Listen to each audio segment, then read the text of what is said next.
Assalamualaikum warahmatullahi wabarakatuh.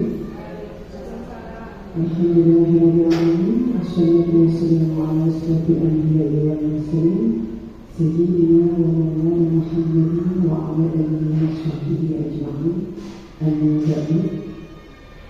Yang saya hormati Ibu Kepala SDM beberapa kaliannya sebagai tempat yang ditempati dalam acara webinar online, dan kepada Bapak Ibu Guru seluruh peserta webinar online yang saya hormati.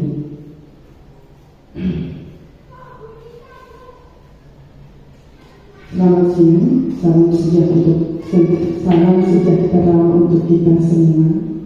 Semoga hari ini kita berkumpul dalam acara webinar online dalam keadaan sehat walafiat, karena alhamdulillah kita masih diberikan kesempatan untuk menimba ilmu dari berbagai sumber, dari berbagai media, yang tentunya hari ini dalam webinar online, seminar online yang akan disampaikan oleh Bapak narasumber yang luar biasa, yakni Bapak Saiful Bahri, dengan tema menerapkan budaya positif untuk mengatasi anak yang nakal.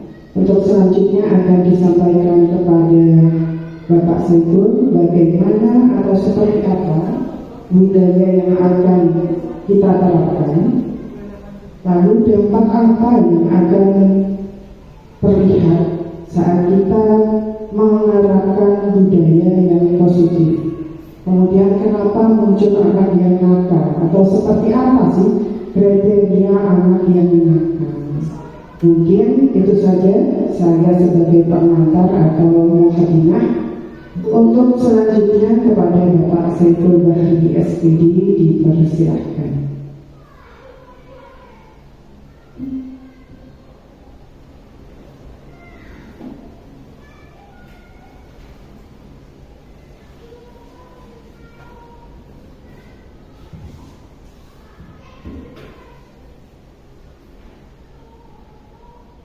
Bapak Ibu Guru, Assalamualaikum warahmatullahi wabarakatuh. Alhamdulillahirabbil alamin, asyhadu an la ilaha illallah wa asyhadu anna Muhammadar Rasulullah sallallahu alaihi wasallam wa ala alihi wa ashabihi amma ba'd. Pertama-tama mari kita panjatkan puji syukur kehadirat Allah Subhanahu wa taala pada pagi hari ini, terutama saya bisa melakukan desimilasi aksi nyata 1.4 budaya positif, menerapkan budaya positif untuk mengatasi murid yang nakal, tanda kutip. Kenapa saya perkenalkan dulu, nama saya Saiful Bahri dari CGP, calon guru penggerak angkatan 11. Instansi saya SD Negeri 2 Kalianyar, Ngeronggot, Kabupaten Nganjuk. Jadi judulnya itu menerapkan budaya positif untuk mengatasi murid nakal, yang saat ini itu masih berpandangan negatif tentang siswa. Nah, sebenarnya saya menggunakan nama nakal di sini itu agar menjadi viral saja. Sebenarnya tidak ada anak yang nakal. Kalau kita paham terhadap budaya positif ini, jadi sekali lagi ketika kita sudah kenal sama budaya positif, nantinya insya Allah nantinya kita tidak akan mengecap anak atau murid nakal. Jadi seperti itu. Nah, nanti di sertifikat, di sertifikat tidak akan muncul menerapkan budaya positif untuk anak nakal, murid nakal itu tidak muncul. Nanti mengatasi permasalahan murid saja. Jadi sekali lagi saya memunculkan ini untuk menarik perhatian agar mengerti dan paham, oh ternyata murid kita itu tidak boleh dicap nakal, karena setiap individu mempunyai keunikan tersendiri, mempunyai karakter. Jadi seperti itu. Dilanjut.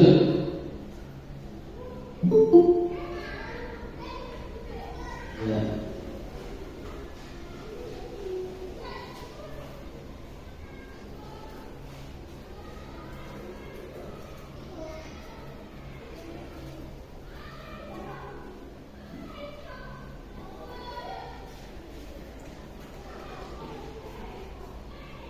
Ya, sebelum kita beranjak lebih lanjut ya, kita bentuk kesepakatan kelas.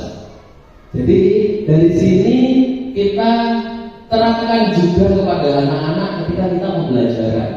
Setiap kali bertemu dengan anak-anak, setiap kali kita akan memberikan pelajaran, setiap kali kita mau masuk kelas, jangan lupa kesepakatan kelas. Kenapa kok tidak peraturan kelas? Kenapa kok kesepakatan kelas?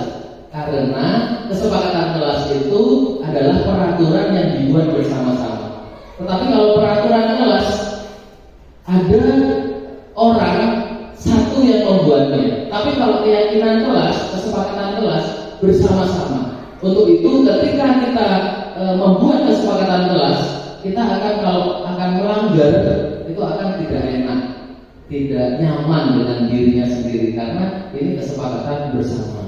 Jadi imbasnya kelas, setelah itu sekolah. Kita bisa buat kesepakatan sekolah. Jadi seperti itu. Untuk saat ini tidak ada peraturan, tapi kesepakatan kelas. Nah, yang pertama ini bisa diganti nanti, bisa diganti.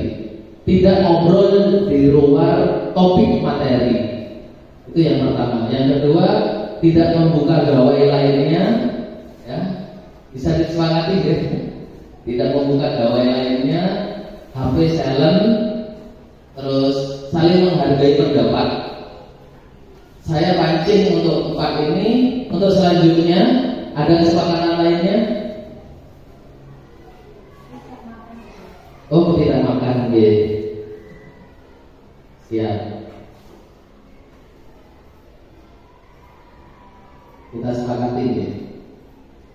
Tidak makan di kelas.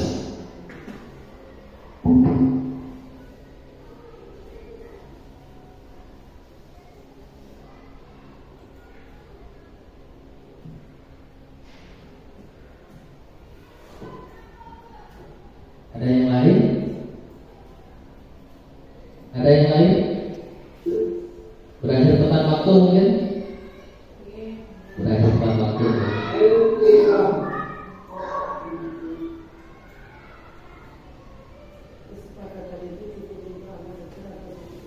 Semua guru.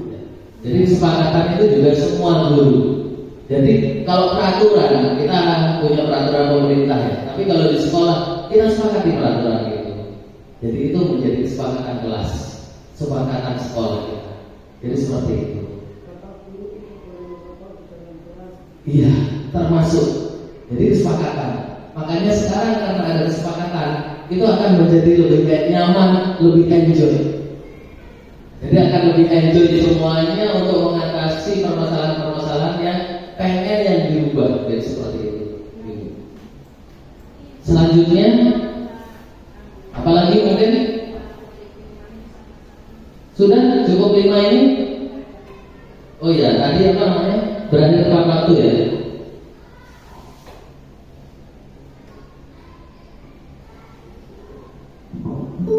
Ya, berakhir tepat waktu. Nah, ada lagi mungkin? Mungkin ada lagi? Sudah siap. Jadi saya ulangi, kesepakatan kelas kita tidak ngobrol di luar topik materi, karena kita bisa fokus nantinya. Terus tidak membuka gawai lainnya. Tolong yang masih buka laptop bisa fokus dulu agar materi kita lebih maksimal. Dan HP silent, saling menghargai pendapat nantinya, tidak makan di kelas dan berakhir tepat waktu. Kita target berakhirnya jam 11.15. 15 kemarin. Jadi seperti itu. Selanjutnya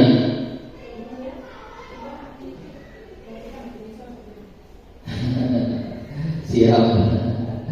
Selanjutnya tujuan pembelajaran, ya. Segala sesuatu, ya, Bapak Ibu, guru, kita dapat menentukan tujuan kecil dulu, ya, untuk perubahan yang nyata. Jadi perubahan kecil itu sangat luar biasa. Bergerak, perubahan kecil saja. Jadi segala sesuatu itu butuh perubahan kecil untuk aksi yang nyata. Tujuannya adalah satu, mengetahui kebutuhan dasar manusia. Jadi kebutuhan kita itu apa? Sebagai makhluk individu maupun sosial nanti ada. Terus konsep hukuman, penghargaan, dan konsep pendekatan restitusi. Jadi seperti itu. Nanti kalau kita sudah tahu restitusi, nah anak itu kita menghadapi anak enak, nyaman. Jadi seperti itu. Terus yang kedua tujuannya adalah penerapan restitusi. Nanti kita tahu yang namanya 5 posisi kontrol kita yang kemarin sudah terjadi, ya, yang kita bahas kecil. Dan segitiga restitusi untuk mengatasi permasalahan anak. Jadi untuk mempermasalahan siswa ini bisa diterapkan segitiga restitusi. Jadi seperti itu. Lanjut. Terlihat ya Bapak Ibu? Terlihat. Materi pembahasan budaya positif hari ini, satu itu adalah teori motivasi, hukuman, dan penghargaan. Apa sih motivasi itu? Motivasi itu faktornya dari mana saja, kita bahas nanti. Terus hukuman itu bagaimana? Baik tidak? Dan perhargaan itu baik atau tidak? Kira-kira penghargaan itu baik atau tidak? Baik ya, kita ulas nanti. Selanjutnya restitusi. Yang paling puncak materi hari ini itu adalah restitusi. Terus yang kedua kebutuhan dasar manusia dan dunia berkualitas. Selanjutnya nomor 3 adalah restitusi, 5 posisi kontrol. Terus yang keempat restitusi, segitiga restitusi. Jadi kita seperti apa segitiga restitusi sebagai guru untuk menghadapi siswa kita atau murid kita.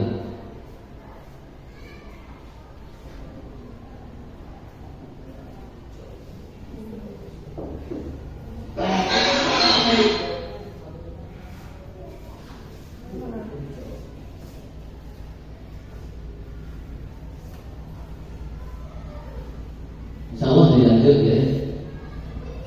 Kita tahu kemarin saya sudah mengimbaskan lagi yang kemarin. Yang pertama tentang filosofi pendidikan Ki Hajar Dewantara. Ya. Guru adalah seorang petani yang kemarin, bahwasanya kita memahami bahwa setiap seorang guru adalah ibaratkan seorang petani yang memiliki peranan penting untuk menjadikan tanaman tumbuh subur. Jadi seperti itu. Kita memastikan bahwa tanah tempat tumbuhnya tanaman itu adalah tanah yang cocok untuk ditanami. Nah, Ki Hajar Dewantara mengatakan bahwasanya kita ambil contoh perbandingan dengan hidup tumbuh-tumbuhan seorang petani. Dalam hakikatnya sama kewajibannya dengan seorang pendidik. Yang menanam padi misalnya hanya dapat menuntun tumbuhnya padi, ia dapat memperbaiki kondisi tanahnya saja dan memelihara tanaman padi, memberi pupuk dengan air, membasmi ulat-ulatnya dan atau jamur-jamurnya yang mengganggu hidup tanaman padi dan lain sebagainya. Jadi kita tidak bisa memaksa untuk lebih cepat untuk tumbuh seorang siswa atau anak, itu tidak bisa. Kita hanya salah satunya ya membasmi ulat-ulatnya yang bikin tanaman itu tidak tumbuh berkembang dengan baik. Jadi seperti itu. Insya Allah bisa dipahami ya sampai saat ini. Oke.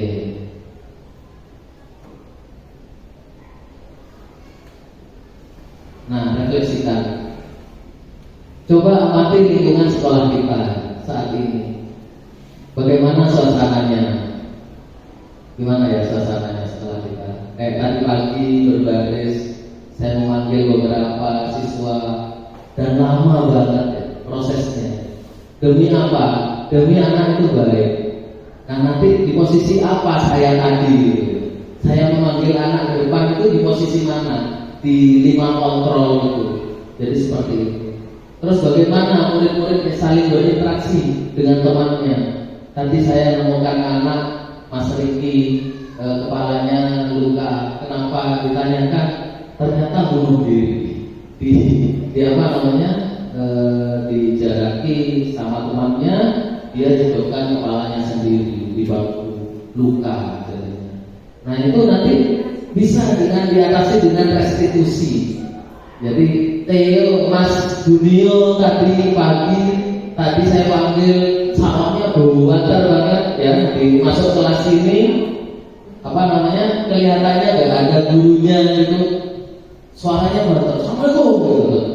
Itu ternyata ada saya. Nah, itu saya atasi dengan restitusi. Mudah-mudahan dengan restitusi ini bisa mengatasi permasalahan-permasalahan murid kita. Bagaimana guru menyapa muridnya? Insya Allah ya, kalau SD kita itu sudah tidak ada yang negatif.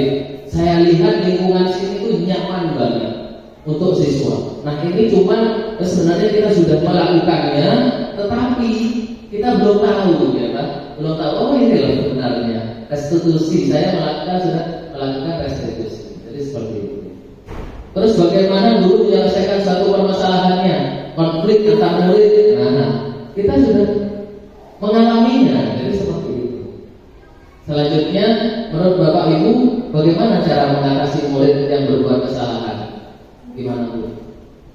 Gimana caranya? Misalnya nih, ada anak terlambat, apa yang harus kita lakukan? Ada yang mau berbicara? Gak apa-apa Bu. Nah, itu sudah salah satu restitusi kita. Kalau kita langsung ngecap, kamu kenapa terlambat? Kamu ini telat saja terus menyelesaikan masalah tidak? Tidak. Jadi seperti itu. Kita harus tahu dulu latar belakangnya, terus kita harus tahu juga alasannya. Jadi kita tidak boleh langsung motor, langsung tiba-tiba kita scrap di tengah lapangan. Karena kamu sudah telat, kamu hormat kepada bendera selama 15 menit misalnya. Jadi seperti itu. Nah, kita di sini tahu tentang restitusi nanti, apa yang kita harus lakukan. Makanya nanti ke anak-anak menciptakan suasana positif dan disiplin positif nanti di sini. Sampai sini ada pertanyaan belum? Kita ikuti dengan baik ya di sini ya. Kita nikmati kebersamaan kita. Selanjutnya, nah, teori motivasi ya. Teori motivasi itu satu ya, untuk menghindari ketidaknyamanan atau menghindari hukuman. Itu saja sih. Ini, misalnya saya telat, saya tidak mau telat karena saya takut dihukum misalnya. Kita sebagai guru juga begitu. Misalnya kita telat, yang terjadi, ya kita hanya takut sama hukuman. Yang kedua, untuk mendapatkan imbalan penghargaan. Contohnya, ada guru misalnya, guru olahraga, pagi-pagi terus, gak pernah telat misalnya, 6:30 terus. Hanya dapat apa? Pengen dapat imbalan. Nah, apakah seperti itu? Pengen dapat penghargaan, hanya disanjung sama orang lain. Apakah seperti itu? Nah, kita ulas nanti. Untuk yang motivasi ketiga, untuk menjadi orang yang mereka inginkan dan mereka hargai diri sendiri dengan nilai-nilai kepercayaan. Itu seperti itu. Nah, ini yang ketiga ini yang kita nanti gambar-gambarkan. Jadi seperti itu Bapak. Nah, dari 3 motivasi ini, yang satu itu ekstern, terus yang kedua itu ekstern juga, dan yang ketiga ini jadi kemauannya pada muncul dari dalam dirinya sendiri. Jadi seperti itu. Nah, Ini teori hukuman, bisa dilihat, disaksikan.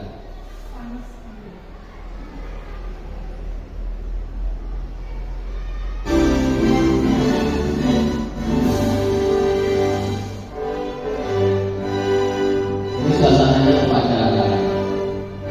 Ini sering terjadi di anak kita. Dina, kamu tahu salah apa? Iya Bu, maaf, tapi saya ketinggalan. Ketinggalan terus. Lain kali dibawa topinya supaya kamu gak kepanasan. Sudah sana, berdiri di lapangan. Hormat di bawah bendera selama 15 menit. Ya, ini ulasan sedikit ya. Sering ya kita terjadi upacara itu juga bahwa. Nah, apakah Anda setuju dengan tindakan Bu Sinta? Tidak ya. Jadi kenapa Bu? Kenapa tidak setuju? Ada mengapanya tidak setuju? Tidak menjadikan Iya, jadi seperti paksaan. Nah, terus menurut kita tindakan Bu Sinta terhadap Rima itu sebuah hukuman apa konsekuensi? Hukuman ya, karena dia tidak nyaman dengan hukuman dan itu tidak akan berefek jerah. Jadi seperti itu. Tidak akan berubah, karena nanti minggu depan akan seperti itu juga. Nah, untuk itu kita harus perlu tahu tentang restitusi, yang bahwasannya kita akan tetap menghadapi yang namanya upacara itu akan seperti itu. Jadi itu bagaimana cara mengatasinya? Lanjut. Sebelum kita bahas mendalam penerapan restitusi, kita bertanya pada diri kita sendiri. Apakah perbedaan antara hukuman dan konsekuensi? Ada nggak yang bisa Bu? Apa bedanya hukuman dengan konsekuensi? Apakah sama? Tidak ya. Apa? Bisa Bu dijelaskan?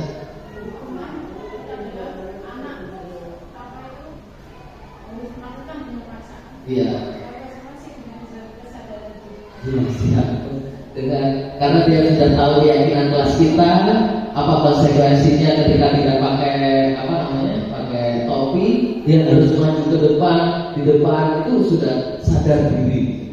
Jadi melakukan konsekuensi itu dia tahu bahwasanya dia salah.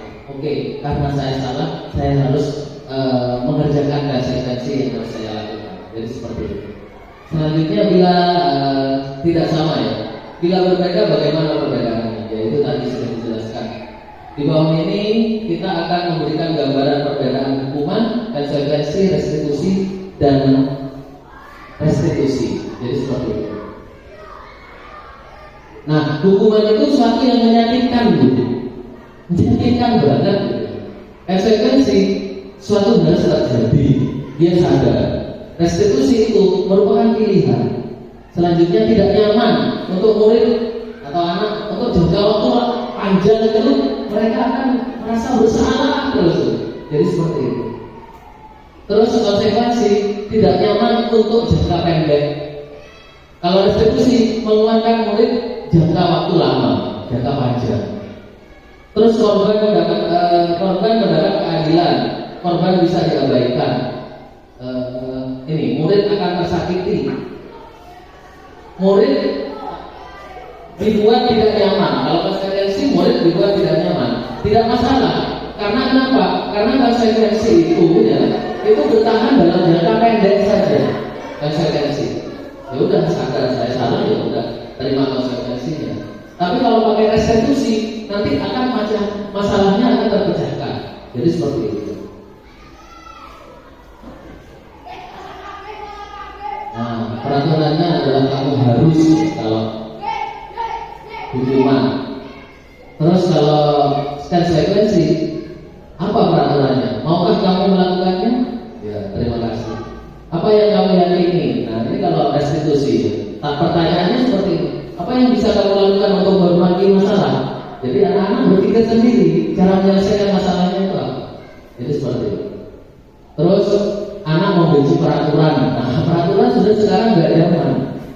Jadi di sekolah itu dengan adanya kurikulum merdeka ini, peraturan sudah tidak ada. Jadi kalau kita mau buat peraturan, membuat keyakinan sekolah, kita harus tahu semuanya anak-anak itu. Jadi seperti itu. Anak-anak disepakati juga sama anak-anak. Kita buat, kita susun nanti. Jadi seperti itu. Terus anak menghormati peraturan. Kalau ada konsekuensi, jadi dia merasa, nanti kalau saya tidak pakai topi, pasti akan disuruh ke depan. Jadi seperti itu. Murid menghormati orang lain. Jadi menghormati dirinya kalau pakai restitusi nanti. Jadi seperti itu. Nanti ini ya, sama sih gitu. Jadi antara hukuman itu tidak tahu apa yang terjadi. Jadi anak itu nggak tahu kesalahannya ya. Kalau hukuman, terus anak tidak dilibatkan. Kalau hukuman itu anak itu tidak dilibatkan, tidak diberi kesempatan untuk berbicara. Jadi seperti itu. Sifatnya satu arah. Ya ini kalau hukuman itu adalah orang-orang yang egois gitu. Jadi seperti itu. Terus pihak guru yang memberikan. Jadi hanya dari satu sisi. Jadi seperti itu. Tanpa disadarkan oleh siswa, tanpa melalui suatu kesepakatan. Nah ini, jadi suatu kesepakatan nggak tahu dia.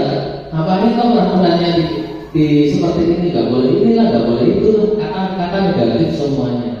Kalau bisa itu kita buat kesepakatan sekolah itu tidak dengan kata-kata negatif, dilarang, jangan, tidak boleh, jadi seperti itu. Nah dengan kata-kata lain yang lebih positif, fisik maupun psikis. Jadi hukuman ini berpengaruh terhadap fisik kita sama psikis kita. Anak-anak itu mesti takut itu. Jadi akhirnya apa? Timbul kebencian terhadap guru. Jadi timbul tidak saling menghargai, tidak menghargai guru. Murid atau anak disakiti jelas. Hukuman hanya puas batinnya orang yang menghukum daripada bersifat tidak terencana atau tiba-tiba. Jadi hukuman itu tiba-tiba. Selanjutnya, nah ini mencatat, bisa dijawab ya Bapak Ibu. Coba bisa dijawab ya. Mencatat 100 kali dalam buku kalimat, saya tidak akan terlambat lagi, saya tidak akan terlambat lagi. Itu karena terlambat ke sekolah. Itu hukuman apa konsekuensi? Hukuman ya. Kita lihat.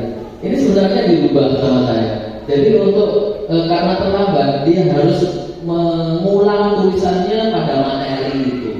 Jadi materinya ditulis semua. Itu kita lihat hukuman apa, sanksi atau konsekuensi. Ternyata konsekuensi. Tidak masalah. Kita lakukan seperti itu tidak masalah. Jadi seperti itu. Selanjutnya, lari mengelilingi lapangan kedua kali basket karena terlambat hadir di sekolah. Hukuman apa konsekuensi? Hukumannya kita lihat. Hukuman apa saja? Ya. Konsekuensi ya. Coba lihat ya. Iya, hukuman. Ya itu hukuman. Jadi seperti itu. Lanjut. Membersihkan coretan yang dibuat di meja tulis. Konsekuensi. Ya. Lanjut. Murid diminta untuk push up 15 kali karena tidak menggunakan masker di sekolah. Hukuman ya. Ya hukuman. Hukuman itu membuat orang tidak nyaman. Seperti itu. Mengganti kertas tugas teman yang telah dicoret-coret. Konsekuensi. Sama sudah paham ya, paham banget sudah. Kita sudah melakukan seperti itu. Berjemur di lapangan basket pukul 12 siang karena ngobrol dengan temannya. Hukumannya. Iya, hukuman. Lanjut. Murid diminta telanjang kaki sepanjang hari karena tidak menggunakan suatu warna hitam sesuai peraturan sekolah. Hukumannya. Iya, hukuman. Ya, berdiri di depan kelas sambil mengangkat satu kaki karena tidak bisa menjawab pertanyaan. Hukuman.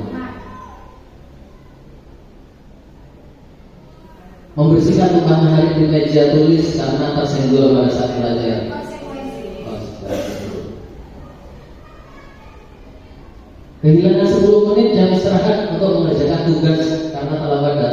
tinggal pelajaran selama 10 menit. Mantap. Ya. Insya Allah di sini kita bisa review lagi ya, tentang konsekuensi apa hukuman yang kita berikan kepada anak. Lanjutnya dihukum oleh penghargaan. Ini bukan penghargaan, Bu. Monggo kita belajar di penghargaan itu. Jadi penghargaan itu pengaruh jangka pendek, jangka panjang. Penghargaan efektif jika menginginkan seorang melakukan sesuatu yang kita inginkan dalam jangka waktu pendek. Jika kita menggunakan penghargaan lagi dan lagi, maka orang tersebut akan bergantung pada penghargaan yang diberikan. Ya enggak? Serta kehilangan motivasi di dalamnya. Itu penghargaan ternyata seperti itu menurut. Terus jika kita mendapatkan penghargaan melakukan sesuatu yang baik, maka selain senantiasa berharap mendapat penghargaan tersebut lagi, kita pun menjadi tidak menyadari tindakan yang kita lakukan. Jadi seperti itu. Lanjut ya. Penghargaan itu tidak efektif, Bu. Sesuatu penghargaan adalah satu benda peristiwa yang diinginkan, yang dibuat dengan persyaratan. Jika hanya kita melakukan hal ini, maka Anda akan mendapatkan penghargaan yang diinginkan. Jadi seperti itu. Orang yang berusaha berhenti merokok atau orang yang berusaha diet, mengurus badan, bila diberikan penghargaan hampir tidak berhasil. Jadi seperti itu. Jadi penghargaan itu jangan dilakukan terus-menerus. Itu agak baik. Saling bergantung. Kita ulas setelah kita yang pengen menyaksikan penghargaan pada siswa baru, dan itu tidak terjadi. Untung ada bukti yang memutuskan itu. Jadi seperti itu. Seandainya penghargaan masuk sekolah ini, itu akan terjadi terus-menerus. Ketika penghargaan itu kita sudah capek memberikannya, udah, mereka tidak akan ada motivasi lagi untuk masuk sekolah kita. Itu contohnya. Itu contohnya. Benar. Efeknya hanya di bagian. Ya.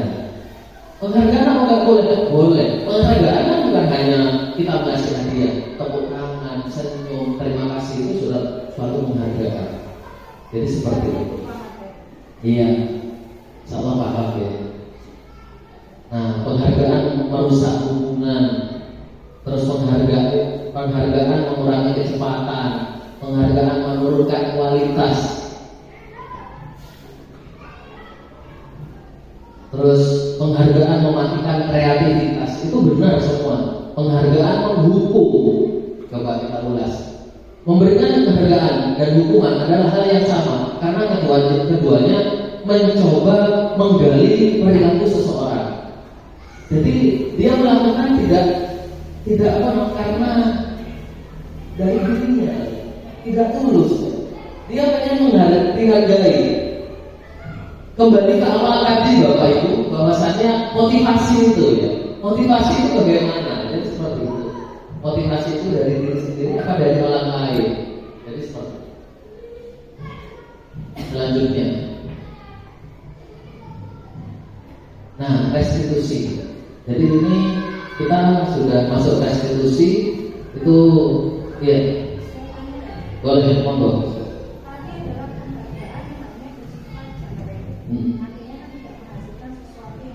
Ya.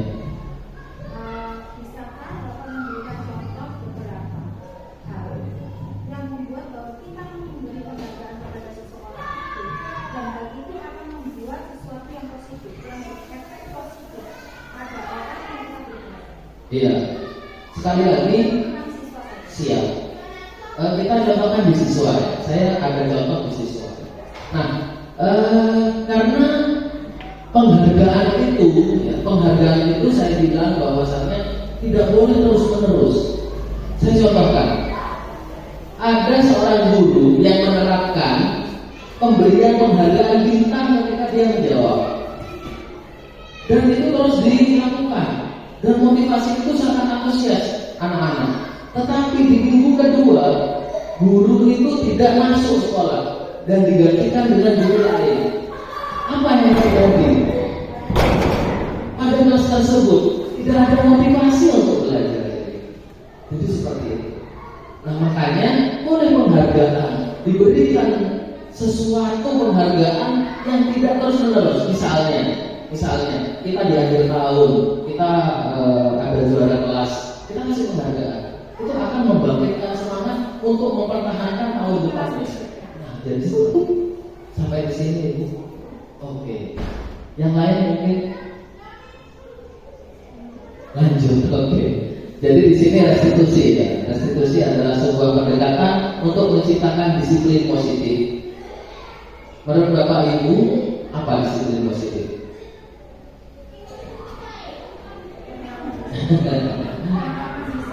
Iya. Yang membuat efek positif kepada. Oh gitu ya.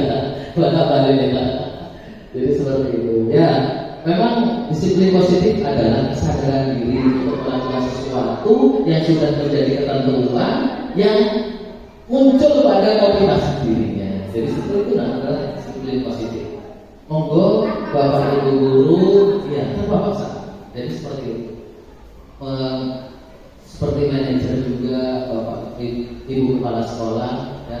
Dan kita guru ya, kita guru sebagai manajer kelas. Jadi kita juga manajer, tapi manajernya manajer kelas. Itu kita ciptakan disiplin positif. Jadi seperti itu.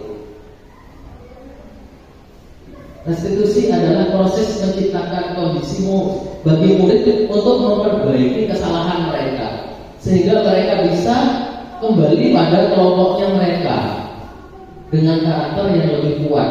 Ini dosen di satu tokoh untuk psikologi. Jadi, nah restitusi juga seperti itu. Makanya intinya adalah siswa yang kita marahi, ya. Istilahnya kalau awam marah kita ya pada anak dengan kesalahannya, bagaimana anak kembali ke murid ke temannya itu tidak ada rasa kecil hati. Jadi seperti itu. Jadi intinya kita mengembalikan murid itu kepada kelompoknya supaya tidak malu gitu aja. Misalnya ketemu sama kita akhirnya malu gitu, karena sedang berbuat kita sudah mati-matian mengecap dia, kamu gini. Jadi seperti itu.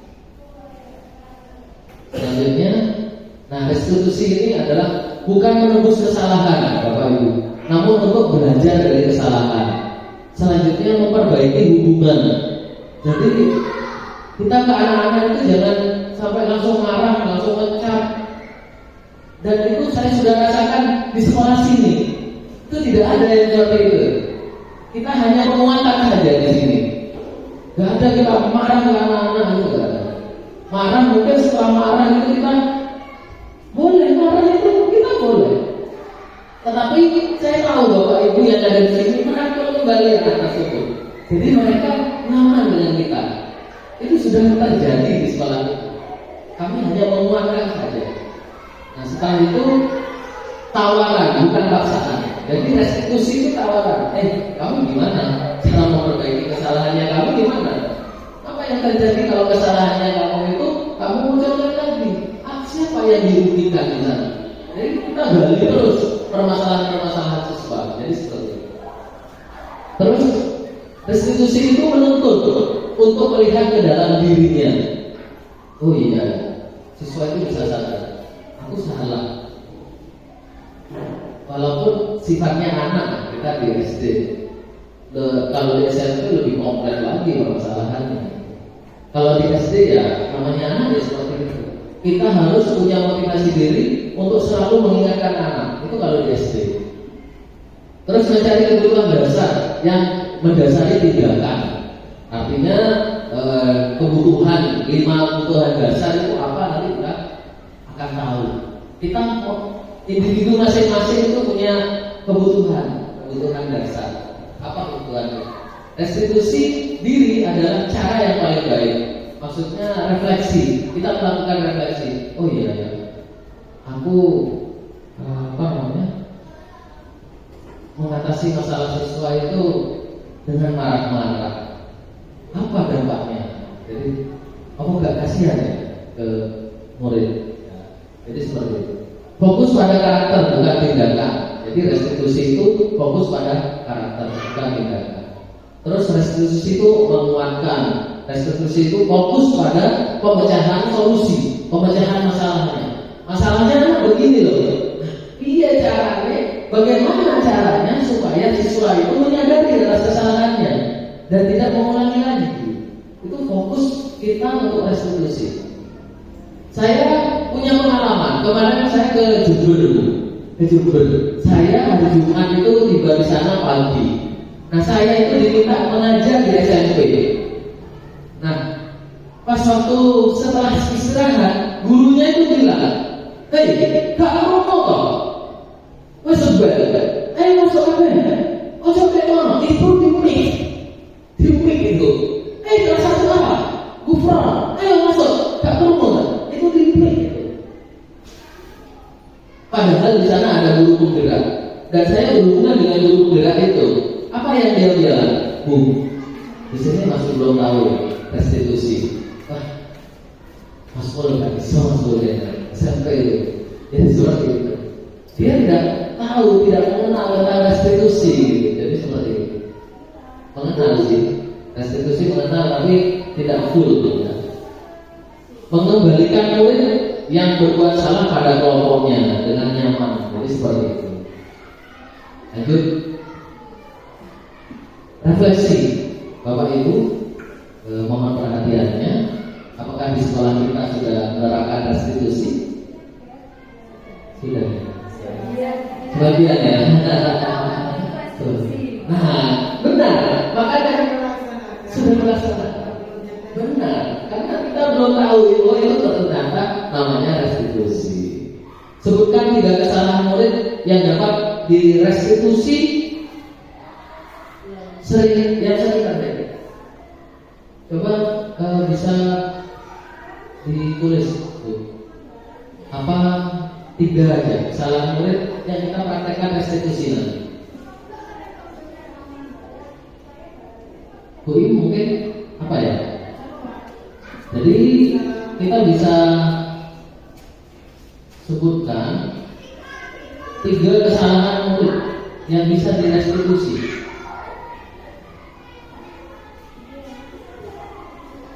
Salah satunya kasusnya siapa gitu.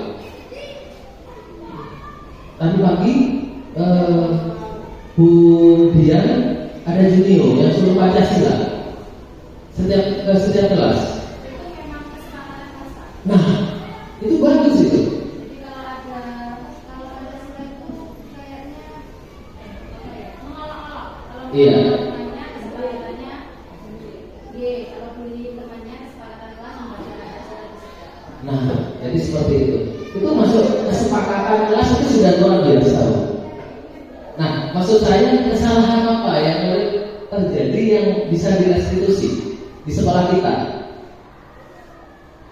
Coba kita praktekkan besok.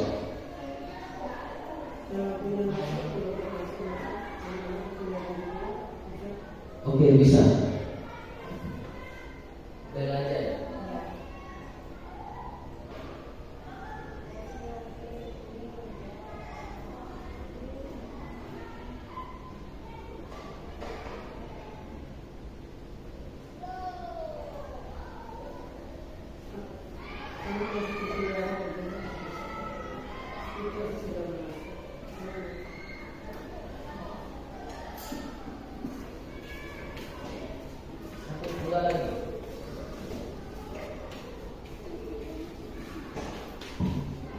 Kesalahan murid yang sering terjadi dan dapat direstitusi.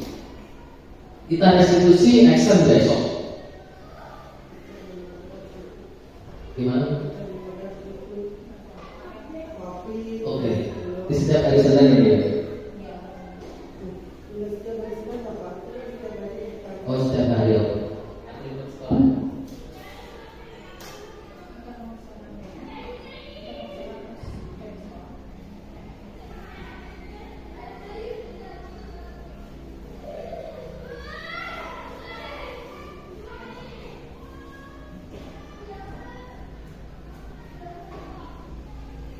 Satu lagi, PR yang harus dikerjakan di rumah. Ini bersifat umum sekolah. Ya, sekolah.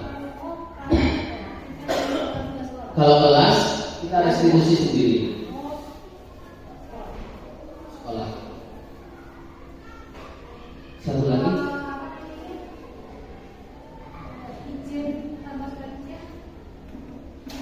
Tidak masuk. Atau yang lainnya. Mengendarai sepeda.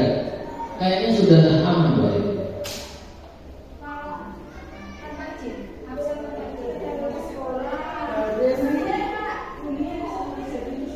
Bullying ya, oke. Kita cari anak-anak yang bullying.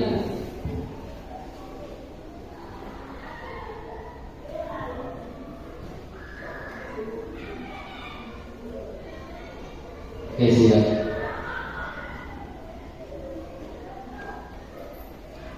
Besok kita atasi masalah ini. Nanti Bapak Ibu merestitusi. Nanti hasilnya kita bisa upload ke PMM. Jadi seperti itu. Lanjut. Nah, ini 5 kebutuhan dasar. 1, bertahan hidup. Kita butuh tahan hidup. Artinya kita harus bagaimana caranya supaya hidup kita terus bertahan. Ya, berusaha bagaimana cara. Yang kedua, ya makan. Makan itu bagaimana? Cari, berusaha, bekerja. Gitu. Kasih sayang dan rasa yang diterima. Nah, ini yang penting bagi anak-anak terlebih. Jadi mereka itu butuh kasih sayang dari kita. Perhatian, rasa diterima. Jadi kita kalau sering marah di kelas itu dengan kita tahu kebutuhan dasar itu ternyata kita ya berasa bersalah. Terus butuh kebebasan. Mereka itu butuh kebebasan. Bebasnya bagaimana? Ini tanda kutip. Kebebasan itu kita tetap ada kesepakatan. Kebebasan yang terikat. Tidak bebas artinya bebas saklar terus mau berbuat apa saja atau tidak apa saja. Tidak seperti itu. Tapi pada hakikatnya ya itu bebas ya kan. Jadi seperti itu. Bebas itu kan tidak tertekan. Jadi seperti itu. Kalau memang kita sudah nyaman dengan posisi seperti ini, ya sudah, kita bebas. Selanjutnya kesenangan. Ya, kita butuh kesenangan, terus penguasaan. Kita butuh menguasai sesuatu hal. Selanjutnya, nah ini Bapak Ibu. Jadi restitusi ada 5 kontrol ya. 5 kontrol restitusi. 1, posisi menghukum. 2, posisi membuat merasa bersalah. Yang ketiga, posisi sebagai teman. Yang keempat, posisi pemantau atau monitor. Yang kelima, posisi sebagai manajer. Nah, yang 1, 2 ini itu yang sering terjadi. Yang 1, 2 ini sering terjadi.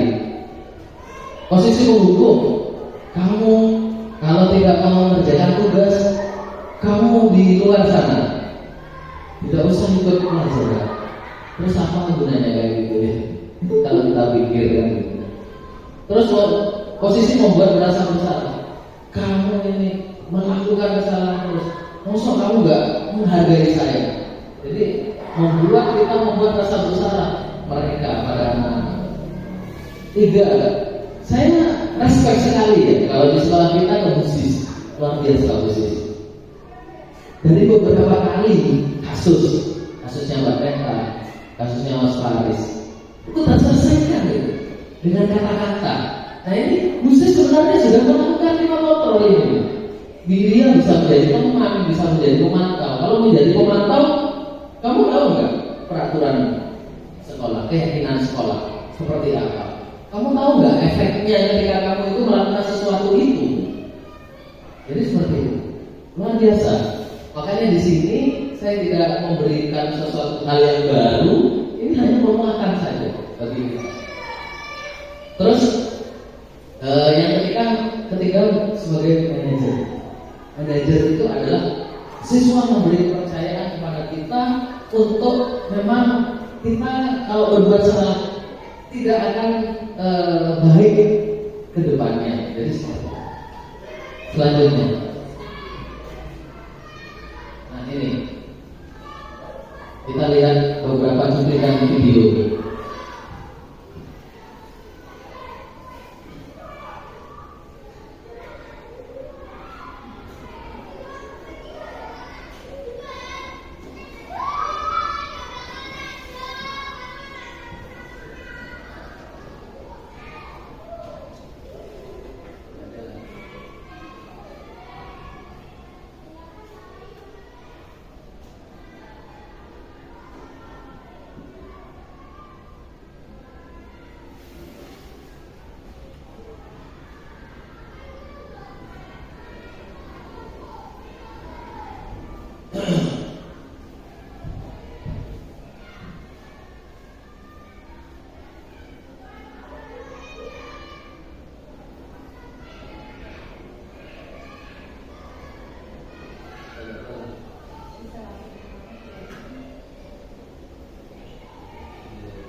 Cek. Jadi ini adalah posisi kontrol kita sebagai penghukum.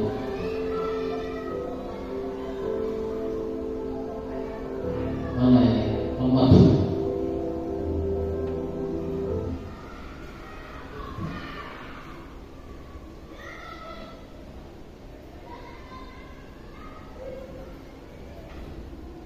Ya. Jadi guru percaya bahwa cara dia yang terbaik. Jadi kalau posisi menghukum seperti itu. Terus guru menggunakan hukuman fisik maupun psikis. Ya, kamu salah terus, ya. Selalu pasti kamu yang terakhir kalau dia telat. Patuhi aturannya ya, awas kalau salah. Nah, jadi ancaman-ancamannya di sini. Jadi untuk menghukum itu mengancam terus. Lanjut.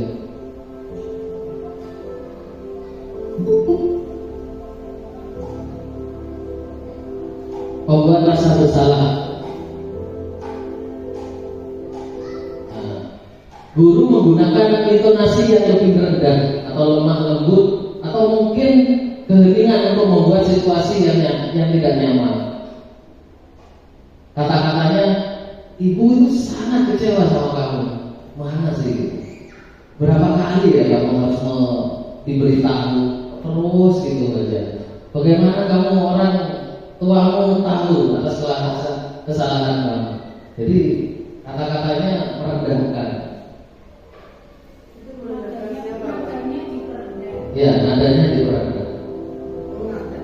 Ya. Tidak merendahkan, tapi nadanya diperendahkan. Iya. Iya. Kamu kemana sih gitu loh. Ya, ini kalau sebagai teman, ayolah belajar demi saya, demi guru.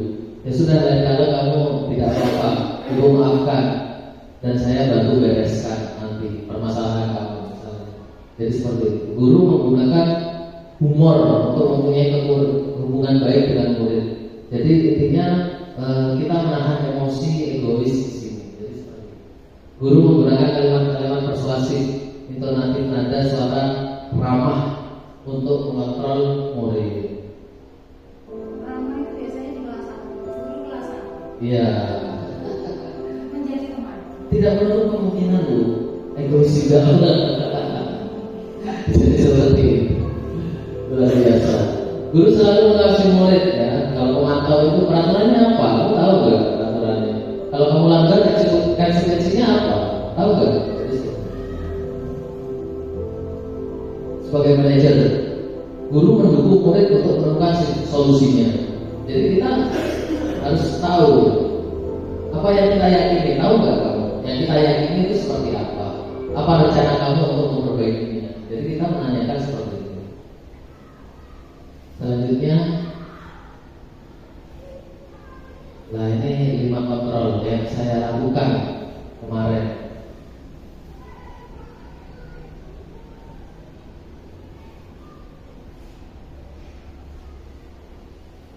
Oh iya, ini sebagai posisi pendukung.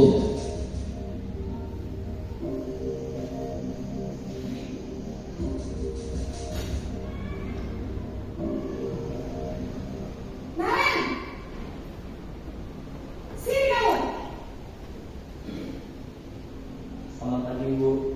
Selalu terlambat. Kamu deh. Ini sebagai pendukung. Maaf Bu, Hati-hati. saya Apa ini? Apa coba?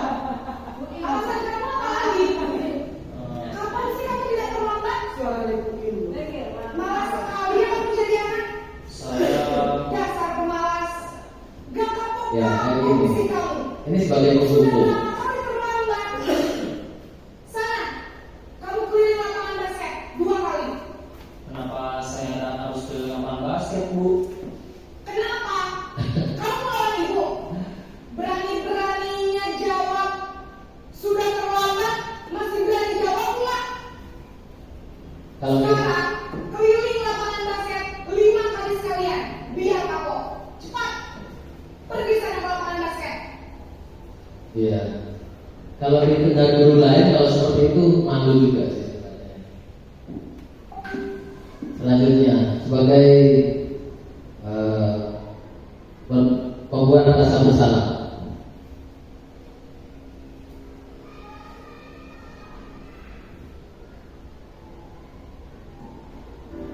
Posisi pembuat merasa bersalah.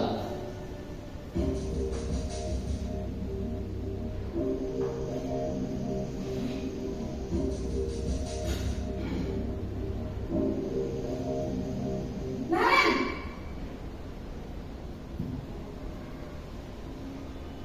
Selamat pagi Bu. Naren. Kamu kenapa terlambat lagi, nak? Ya Tuhan, Naren. Kamu senang ya bikin ibu susah ya? Kalau kamu terlambat lagi, Iya. nanti ibu yang ditegur bapak kepala sekolah, nak. Jadi motivasinya ini karena takut dengan hukuman Duh, gurunya. gimana ini? Maaf Bu, Duh, Gusti Naren. Kamu suka ya kalau ibu ditegur bapak kepala sekolah? Terus, sekarang ibu harus tulis apa yang di buku absen? Ini kamu sudah sering terlambat loh. Ibu harus apa coba? maaf Bu, maaf sekali. Ya sudah. Ini belum- lain kali jangan belum bikin susah terlihat saya, ya. Mencari alasan siswa kenapa dia terlambat. Bisa jantungan kalau ibu ditegur bapak kepala sekolah. Sana cepat ke kelas. Maaf ya Bu, maaf sekali. Nah, untuk restitusi guru kontrol 1-2 itu memang masih banyak terjadi. Nah ini sebagai teman, posisi sebagai teman. Ya, saya balik-balik ya nanti.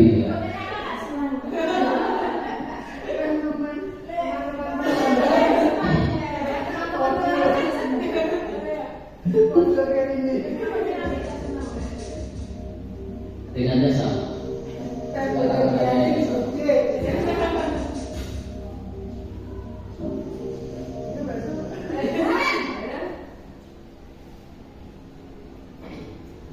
Selamat pagi Bu. Wah, sudah jam berapa ini, Nak? Nah, biar kita tenang. Apa lagi ya saya? Iya Bu. Habis ibu saya lupa membangunkan saya Bu. Kamu malah menyalahkan ibu kamu. Kamu bukannya anak yang larinya paling kencang. Kok terlambat sih? Iya Bu. Saya memang terlambat bangun tadi. Jadi biarpun saya lari kencang, tetap gak kekejar Bu. Ya sudah sana. Nanti lain kali larinya lebih kencang lagi ya. Biar gak terlambat lagi. Bikin seneng ibu. Demi ibu. Bisa kan? Bisa Bu. Ya sudah sana masuk kelas. Ibu beresin urusan absen kamu. Kamu ini ada-ada saja. Ya. Selanjutnya sebagai manajer. Pemantau sebagai pemantau.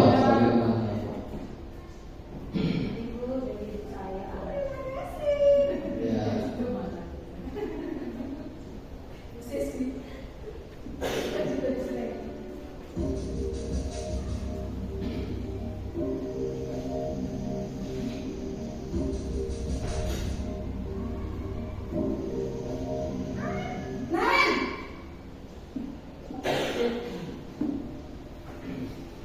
Selamat pagi Bu. Naren, apa peraturan sekolah kita tentang jam berapa kita harus masuk sekolah, Nak? Kita harus di sekolah jam 7 Bu. Ya. Iya betul. Jadi Sekarang harus sudah jam koreksi. 7.20. Naren sudah tahu. Ya, harus tahu. Terlambat hadir. Paham Bu. Saya harus tinggal kelas pas jam istirahat selama 20 menit. Iya benar, konsekuensinya demikian. Jadi nanti jam 9.30 pas istirahat, kamu harus tinggal di kelas, kerjakan tugas tambahan untuk ketertinggalan kamu, ya? Baik Bu. Ya. Jadi tidak tertinggal ya.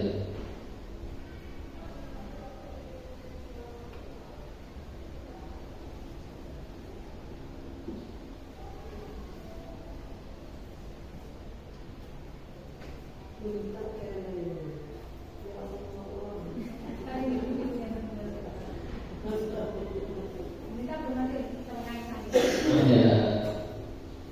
Ini sebagai manajer terakhir.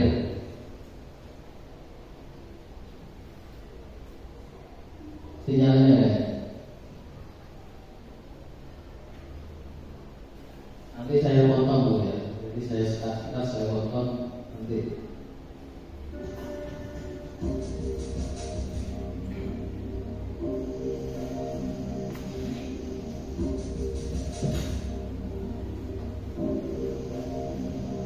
Naren!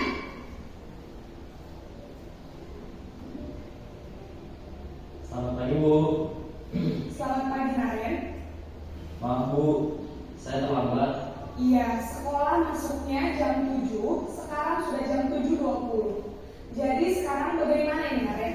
Maaf Bu, saya lupa setel alarm saya semalam. Baiklah, menurut kamu, keyakinan sekolah yang mana yang perlu kamu tingkatkan? Menghargai diri sendiri dan orang lain mungkin ya Bu. Setuju. Jadi, apakah Naren meyakini prinsip saling menghormati tersebut? Iya Bu, saya meyakininya.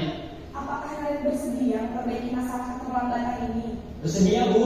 Bagaimana kamu akan memperbaiki masalah keterlambatan ini? Saya akan coba untuk tidak lupa menyetel alarm saya Bu.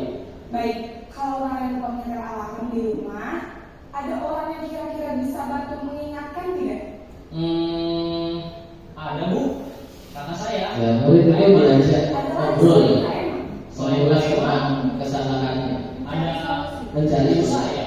Baik. Jadi restitusi tadi kan fokusnya kita dari solusi. Ada di ibu kamu ya.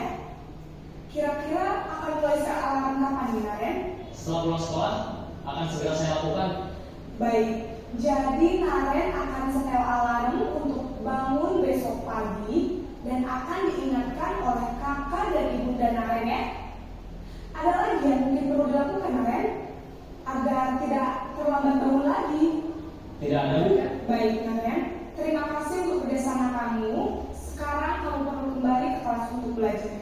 Bu, terima kasih. Ya, intinya memanusiakan manusia. Jadi tetap saling menghargai. Insya Allah begitu. Nah, ini segitiga restitusi.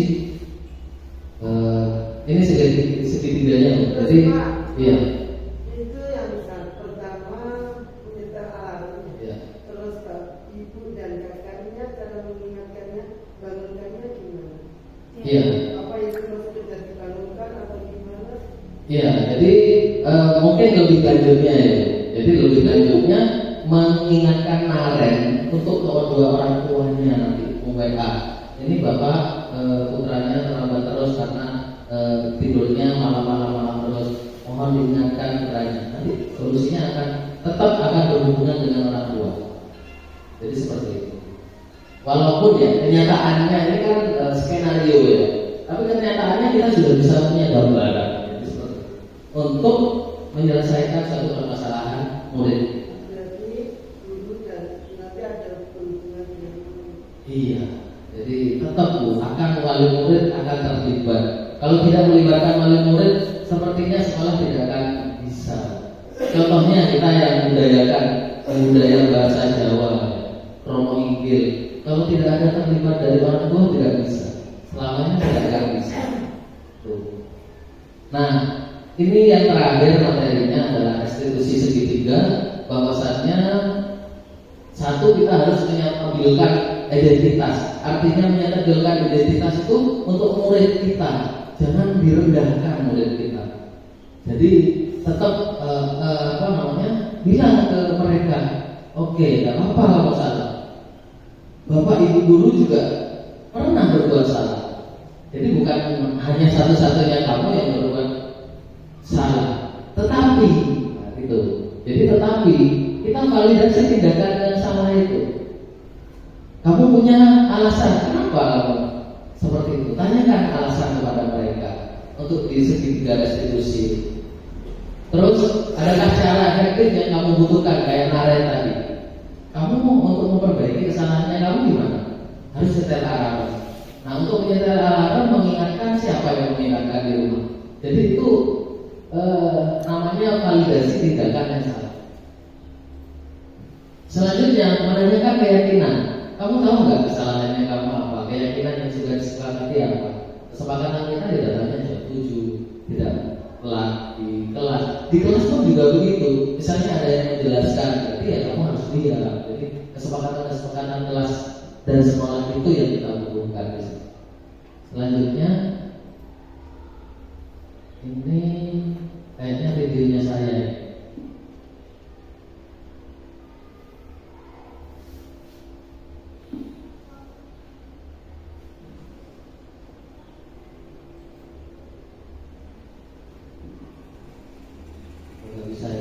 Sinyal, karena saya pakai HP. Tunggu sebentar. Gak sampai Bu. Iya. HP saya. Ini link YouTube saya. Kemarin demonstrasi kontekstual kita diberikan tugas untuk mempraktekkan segitiga restitusi. Iya, jadi yang kita lakukan, yang kami lakukan itu semuanya di modul. Dari modul CGP. Iya. Ya, ini perannya Mas Tio, Mas Najib.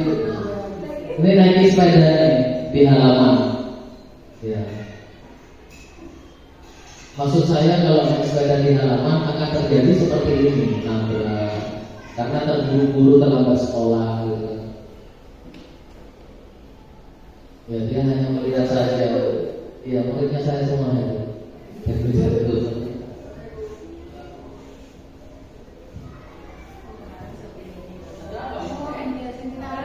Kita berasa apa? Mas Tio, sudah bisa apa? Ya sudah, ini saya ya, sudah. Tunggu dulu di kelas ya. Ya.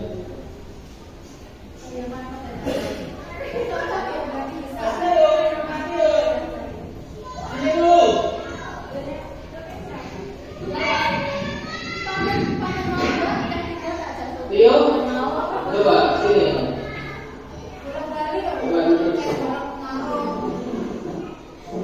Ya, kita menyatakan ini menjadi apa yang terjadi barusan. Nabrak, kenapa aku nabrak? Keburu-buru. Kamu telat. Telat. Kenapa kok bisa telat? Manusia. Kamu manusia itu kenapa? Main, tidurnya kamu jam berapa? Nah, Mas Tio, apa yang kamu harus lakukan untuk memperbaiki kesalahanmu itu? Minta maaf ke Mas Najri. Nah, terus kamu tahu kan keyakinan sekolah kita? Apa yang kamu langgar? Menaiki sepeda di halaman. Kita tahu kan keyakinan kelas kita itu tidak boleh kita menaiki sepeda di halaman. Nah, seandainya kita menaiki sepeda yang di halaman, apa yang akan terjadi waktu itu? Nabrak temannya. Nah, seperti itu contohnya tadi. Terjadi tidak? Terjadi. Nah, besok diulangi lagi apa tidak? Nah, untuk kamu tidak terlambat, kamu apa yang kamu harus lakukan? Bangun pagi. Gimana kamu caranya bangun pagi? Tidur tidak malam-malam. Siapa aja yang ada di rumah nanti supaya kamu tidak mengingatkan kamu supaya kamu tidak tidur malam? Ibu ya nanti bilang ke ibunya untuk mengontrol kamu, untuk mengingatkan kamu tidur jam 9 maksimal jam 9. Itu ya Mas Tio. Ya, nah untuk biar nanti tidak terjadi sakit hati terhadap temannya yang kamu tabrak, apa yang kamu harus lakukan? Minta maaf. Minta maaf ya kalau tadi. Ya. Apakah besok Mas Tio mengulangi perbuatannya seperti ini lagi? Sudah itu ya besok ulangi lagi untuk kembali ke kelas sana. Ya. Nah, sama nggak ada ya.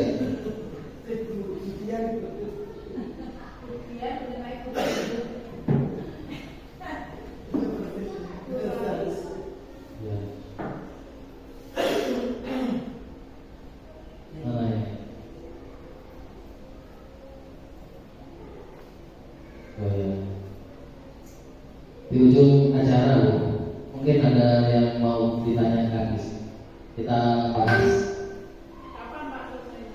Oh iya, ini sudah selesai ya. Mungkin satu atau dua pertanyaan yang bisa diajukan. Insya Allah paham ya? Paham ya. Nunggu sertifikat ya, ya kan? Oh iya. Oke.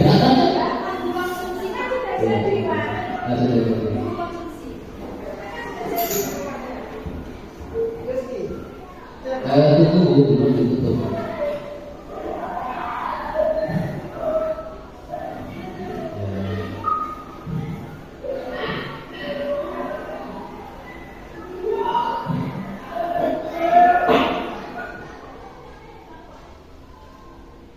Mungkin yang di kelas online mau bertanya silakan. Ya silakan Bu Satya Sari.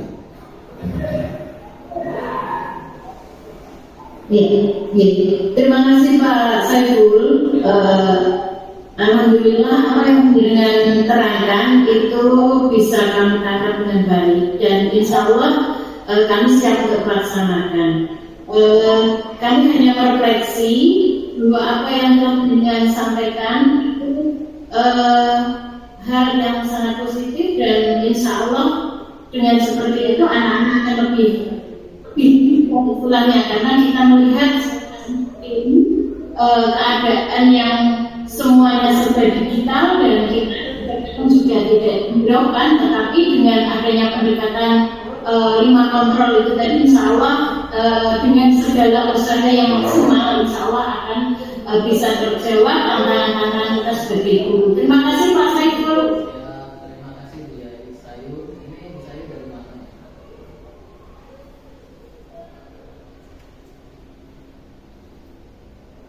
Bu Sayur dari mana? Bu Sayur mana? Iya Pak. Saya dari SMP Negeri 3 Solo, Pak, Kabupaten Nganjuk. Oke. Iya.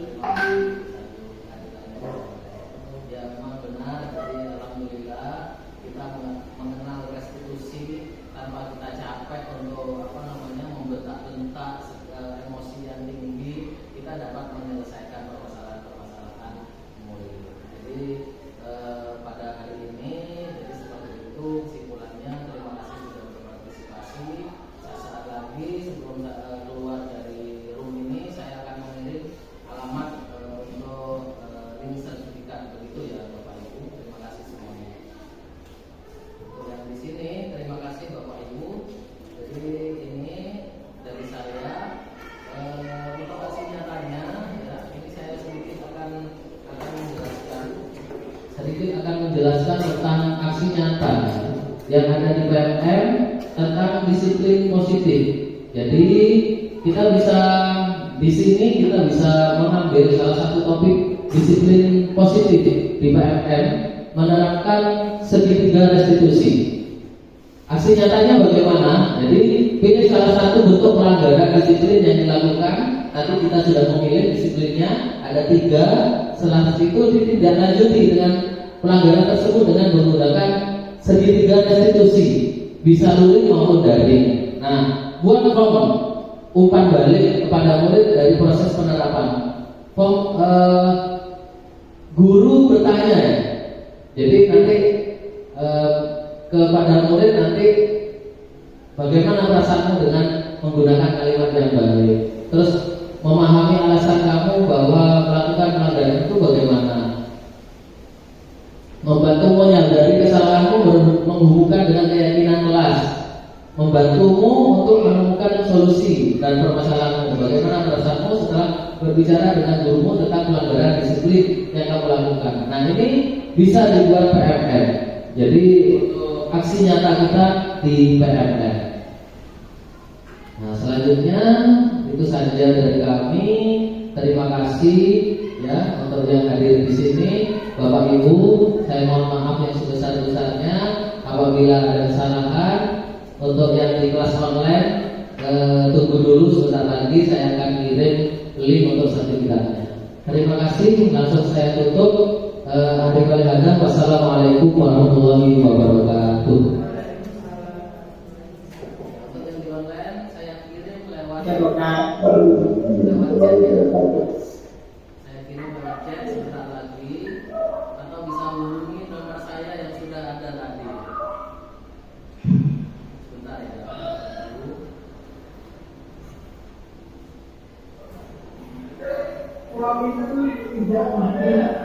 Betul juga.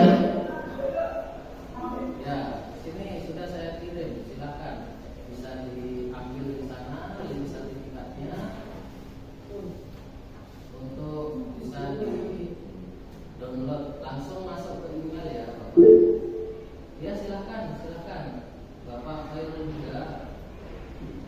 Silakan, mungkin ada